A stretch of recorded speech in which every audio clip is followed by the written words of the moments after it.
Котлы булһын безнең, күрекле булһын бүген. Баш кушып, кәңәш кушып, яхшы юлга сыгыр, тагыла бер борылышлы мәлебез. Иншалла, амин. Фикердәр бик күп ысынлыктан. Тезис рәвешендә генә әйтергә мәҗбүрмен, чөнки бына әле тыңланган телмәрләр буенча ла шул фикергә киләм. Без Кызганычка каршы 21-нче буатта яшәгән халкыбызның аянычлы хәлләрен бәян иткәндә сәбәп һәм һөҙөмтәләрне бергә кушабыз да һөҙөмтәләрне рәтләй башлайбыз, көйләй башлайбыз. Һәм бына әле алда әйтелгән сәбәптәр, һөҙөмтәләр кайдан килә? Сәбәптәре шул. Шу ердең гаҗәп тылсымлы Ходай Тәгалә тарафынан башкортка бүләк итеп, аманат итеп бирелгән ердең тынын, куәтен, кодрәтен, тылсымын, уның үз кешеһенә бирә торган, әгәр дә ала белһә, бирә торган куәтен аңламаган кешеләр генә уны ташлап ситкә китә. Мин гаепләмәйм беркемде лә.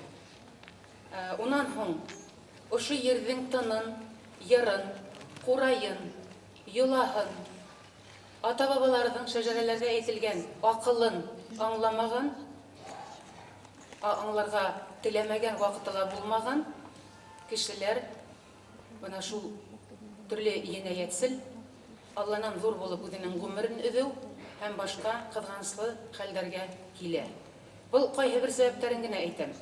Минең телмәремнең асылы шунда, бында тарихи фактларга яки шәҗәрәләргә таянып түгел, матди күренеп яткан тарихи документларга яки башка төрле белемдәргә таянып түгел, халыктан елдар буе язып алган, халкымды елдар буе өйрәнгән һәм уның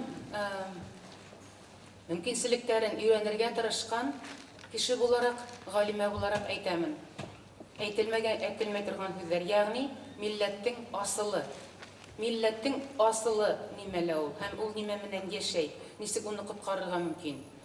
Еребез кызганычка каршы алынды, тартылды, хатыла. Телебезне хаклар өчен без ян тәслимә көрәшәбез, иншалла, еңүче булырбыз. Киемебез үзгәрде, һәм башка ашыбыз, ризыгыбыз үзгәрде, әлбиттә. Уның тарихи миграциялар һәм тарихи сәбәпләрдән без өстен була алмайбыз, әмма асылыбызга ынтыла башлагас. Без инде хәзер ызгырып, арысландай үзебезнең асылыбызны хакларга тиешбез һәм ант итәргә тиешбез бүген. Шуннан алып әйтәм, милләт асылын хаклаусы нимәләр ул? Йола мәктәбе, сәсәнлек мәктәбе һәм милли сәнгатебез.